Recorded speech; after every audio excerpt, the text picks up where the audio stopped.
Vou falar com o Edmundo Gressler, que é presidente da Arco. Nós vamos falar sobre espaços para a terminação de cordeiros como opção para organizar a cadeia produtiva da carne de cordeiro. Bom dia, Edmundo. Bom dia, ouvintes. Prazer muito grande em poder falar com você um pouquinho sobre o tema da ovinocultura brasileira. Ok, a Arco aí que é a grande representante aí da ovinocultura. E vem cá, organizar em lotes. O abate de carne de ovinos ainda é pequeno no Brasil. A produção tentou dar uma acelerada alguns anos atrás. Nós tivemos um boom aí, né, com caprinos e ovinos, mas não conseguimos avançar muito além disso. O mercado não absorveu, nós não conseguimos também aumentar a produtividade para exportação, continuamos importadores de carne de ovino ainda, né? O que atrapalha a ovinocultura? Antes da gente falar aí do tema da nossa entrevista e conversa de hoje, o que atrapalha a evolução do mercado da ovinocultura na sua avaliação? E aí você vai estar falando um pouquinho também pela Arco, que é a representante aí dos criadores de cordeiros. Muito bem. Inicialmente, sim, até para que nós possamos ter um entendimento maior, a Arco é a entidade brasileira que detém, através da homologação do Ministério da Agricultura, né, a expertise de fazer o controle do registro genealógico das raças ovinas criadas no país. De certa forma, isso ela o faz de forma muito eficiente, né, nessa questão do controle da genealogia dos animais puros. Por consequência de tudo isso, né, a Arco também ela deve ser e está sendo protagonista também na questão de desenvolvimento e fomento à ovinocultura brasileira.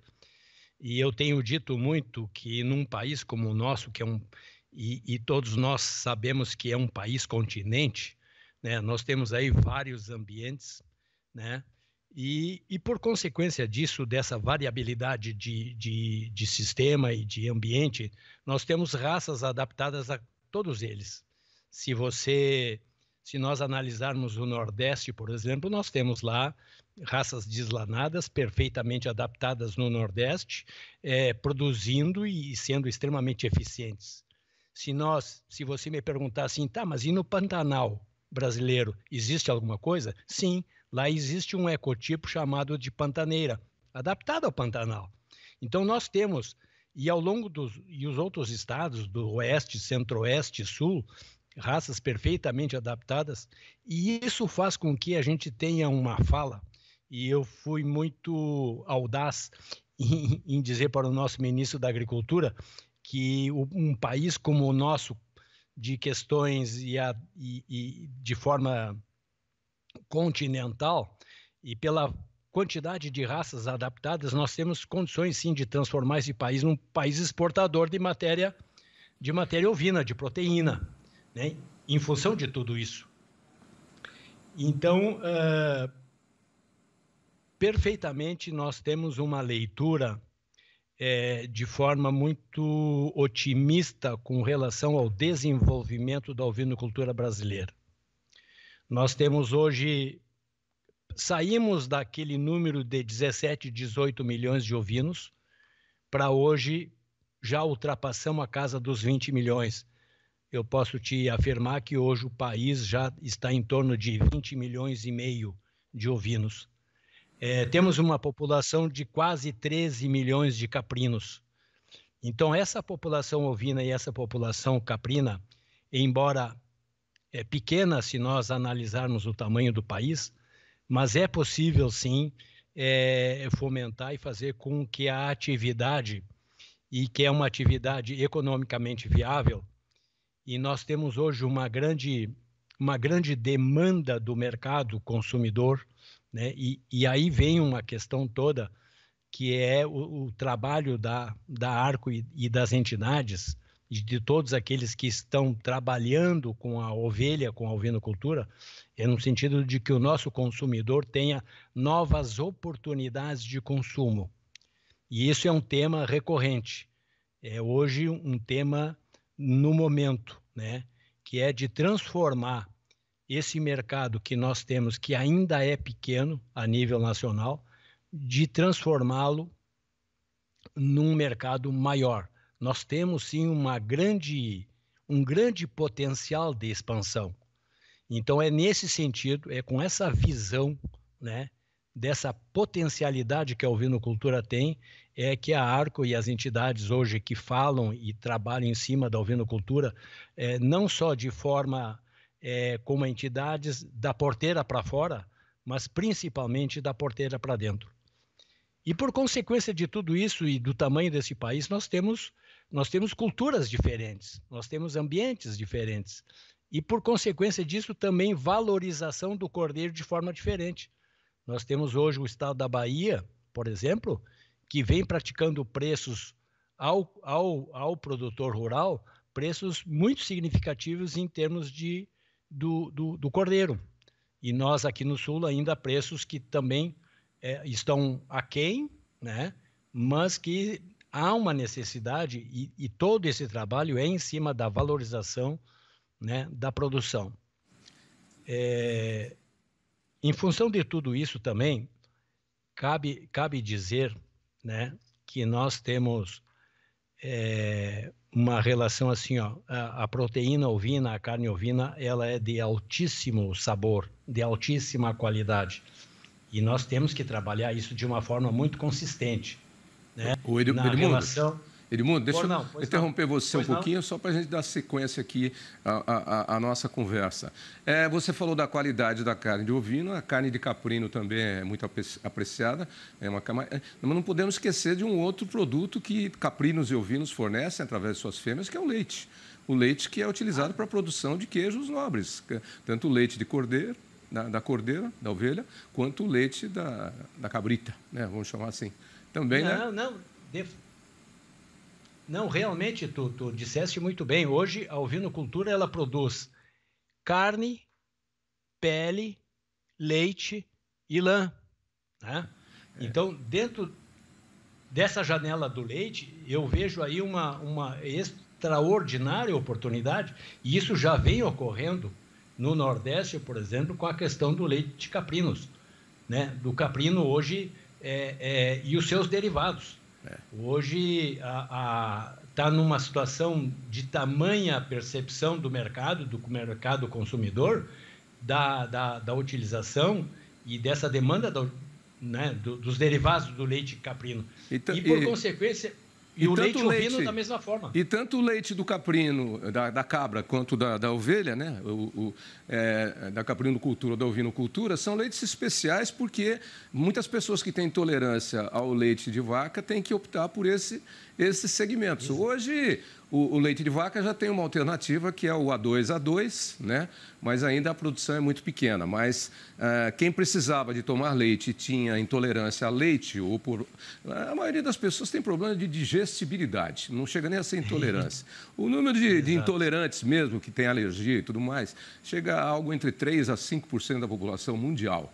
Mas pelo menos algo em torno de 30%, pelo que eu sei, de 30% a 40% das pessoas têm intolerância ao leite de vaca, né, por conta. E essa proteína A2A2 veio resolver esse problema desses 35%, mas não dos que têm intolerância mesmo. E aí, esses que têm intolerância têm que optar pelo leite de cabra ou leite de ovelha, não é? Exatamente. Então, hoje, a demanda, né, do consumo do leite de caprinos e de ovinos está sendo extraordinariamente positivo.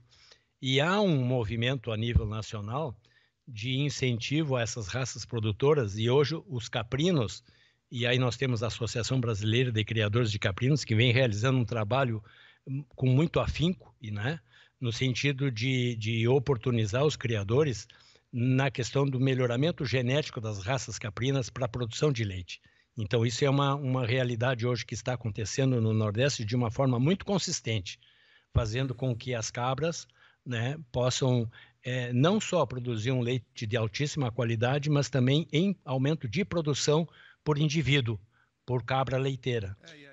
Isso é feito E aí entra o que você disse, a seleção genética. É o trabalho da genômica em função daquilo que a gente já faz aí com suinocultura, avicultura, bovinocultura. Perfeito. Né? É isso Perfeito. aí. Vem cá, para a gente...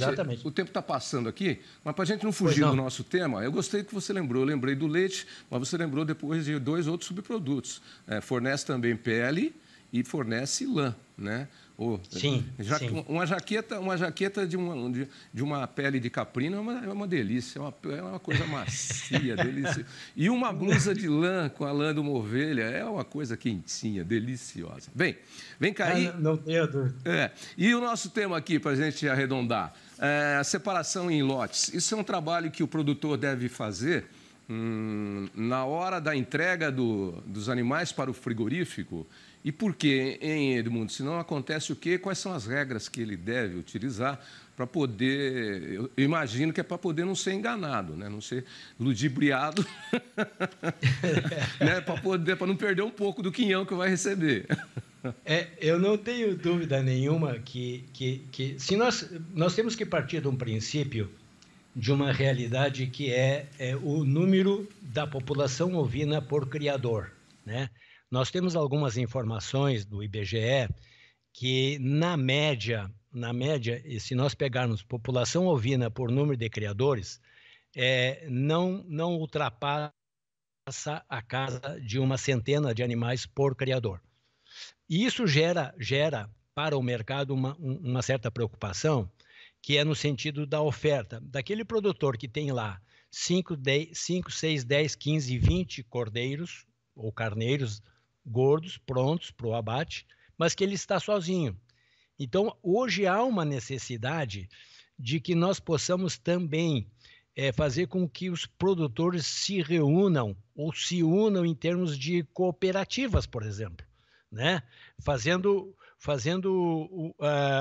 um agrupamento para que possamos atender o mercado, porque fica muito mais fácil para o varejo e para a indústria que vai comprar o cordeiro já em ponto ótimo de abate, que ele consiga pegar dentro de uma situação de facilitação, de transporte, de valorização do custo do frete, né? De fazer com que esses produtores se unam, né? E possam oferecer de uma forma coletiva, do que ficar a indústria tendo que ir no seu caminhãozinho...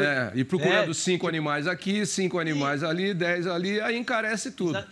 E primeiro, essa união através de cooperativa de pequenos produtores já é um modelo muito utilizado em outras produções de proteína animal, na bovinocultura, na avicultura. E aí melhora o poder de barganha, de negociação, facilita transporte e também garante regularidade para o mercado, porque não adianta eu ir procurar uma vitela hoje, sei lá, de cordeiro aqui, e aí amanhã eu não encontro. Eu gosto, hoje o mercado tem que ter regularidade também, isso facilita, né, Edmundo? Não tenho dúvida disso. E através disso, cresce as oportunidades, né, da questão dos confinadores, daquelas pessoas que terão a expertise e a capacidade de terem a oportunidade dentro das suas propriedades de construir, né, pavilhões, galpões, apriscos, para que façam o confinamento também utilizando essa forma associativa, né, com um pouco dos produtores se unirem dentro de um centro de confinamento. Fica mais fácil. O confinamento e o ovino é uma espécie que se adapta muito bem e tem um resultado assim de forma muito imediata. Aliás, a ovinocultura, ela te dá respostas muito imediatas.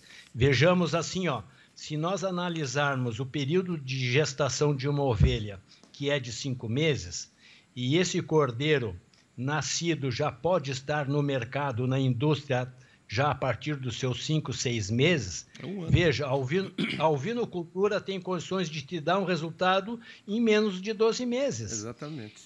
Então, a espécie ovina, ela tem essa capacidade de dar as respostas de forma imediata. Edmundo, então, Infelizmente, o nosso tempo já se esgotou. Já tomei um puxão de orelha aqui da Carol, que a gente tem mais coisa para colocar no ar aí. A conversa tá uma delícia, Tavinho, mas a gente tem até 12h40 ainda e a fila tá grande aqui.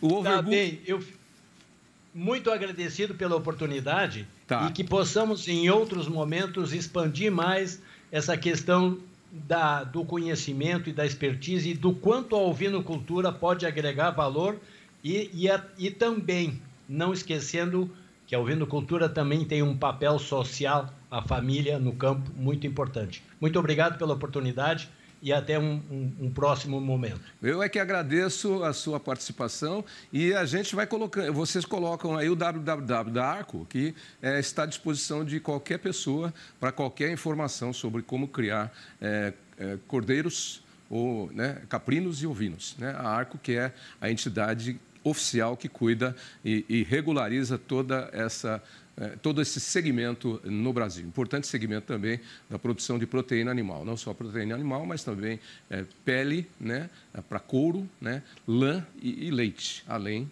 da carne. Muito obrigado, Edmundo. Valeu, um grande abraço. Grande abraço para você e para todos aí da Arco. Valeu, obrigado.